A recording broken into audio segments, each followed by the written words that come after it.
Hey everyone, and welcome to the kickoff video of our little Stories by a Dinosaur channel. In proper inaugural fashion, we'll be doing a grand unveiling of a new species called Ferrites, accompanied by a story of the first set of adopts simultaneously. I think it would be proper to introduce myself here. I'm Thomas. I'll be writing, editing, and voicing stories here on the channel, as well as posting videos to demonstrate my partner's work. She's the talent behind the operation, whom some of you know as Floof, others as Designs by a Dino, still more as Nook. Not getting too long-winded on the formalities, let's dive in together. Oh, but before we do dive in together, we obviously have a lot of information to get through. We'll make it fun, but also, when you make it halfway through, I'll slip a video of our ferrets doing something dumb in there for you. And when you make it all the way through, you'll get another. Deal? Cool. Deal. Let's go. Introducing Ferrites. I've said this line once before, but enjoyed it enough to say it again. These tricky tunnelers traversed temporally through time to get to you. Is that a good thing? Well, if you own ferrets, you know that answer is a mixed bag. Made even more dubious by the fact that ferrites can float and control their size. Concerning, I know, but not to worry. They're people-friendly. As we dust off the tome, we'll start right at the top. Ferrites are a hybrid species, born of a dragon and a ferret. At their inception, the dragon, their mother, forfeited her intelligence and immortality to live life to its fullest.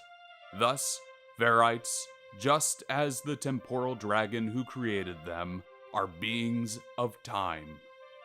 If you take a look at the bottom right-hand side of your screen, you'll see laid out before you an essay of information regarding all manner of facts on Ferrites.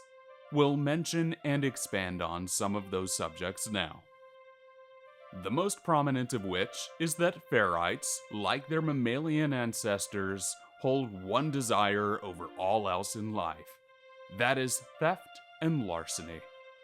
Each ferrite goes on a journey of self-discovery in their earliest years, which culminates in a fixation on one single type of object.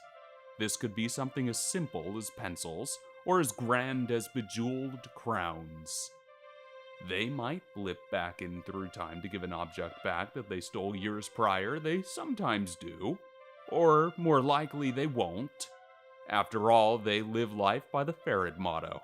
What's mine is mine, and what's yours is also mine.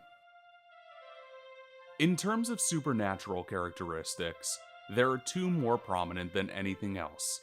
The first of which, of course, is the ability to tunnel through time, and yes, I did say tunnel.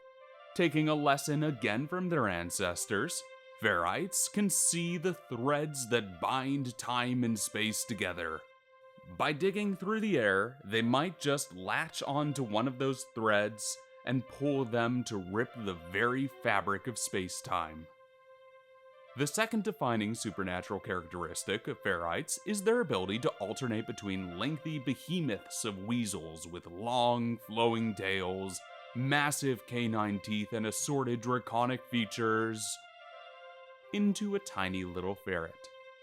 Which one is more dangerous? Well, we're halfway through. I'll let you decide after watching this clip of our youngest ferret.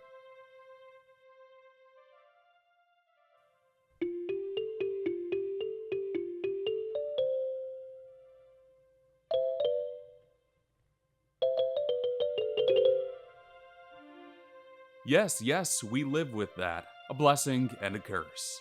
Moving on, let's talk physical characteristics of ferrites. If you look on the left-hand side of your screen, you'll see diagrams of different portions of Ferrite anatomy. You see some of these marquee draconic features in slit pupils and tongues. Their ears tend to not be too pronounced. Their head is triangular.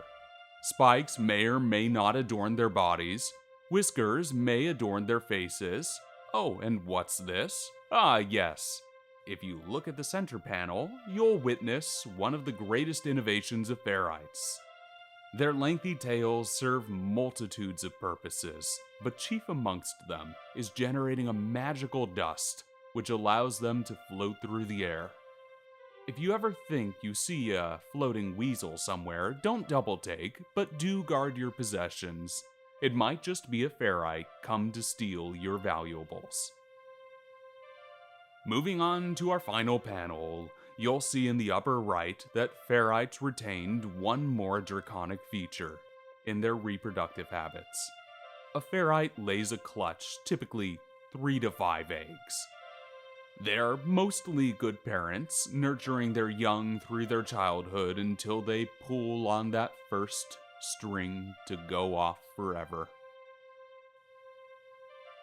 Oh yeah, this is an important one. Ferrites can take on many forms. As you may have observed, they aren't too keen on obeying the laws of the universe. A clutch born in a tumultuous time may even take a form most unusual. Oh, but look at the time. We wouldn't want to give away future plans too soon. For now, thank you so much for sticking around. You can check out our first clutch of Ferrite adopts, or any multitude of fleece creations, or, some future Ferrite adopts depending on when you're watching this video. If you check out Designs by a Dino, social links below.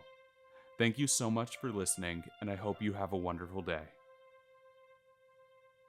I'm sorry, did you want something else?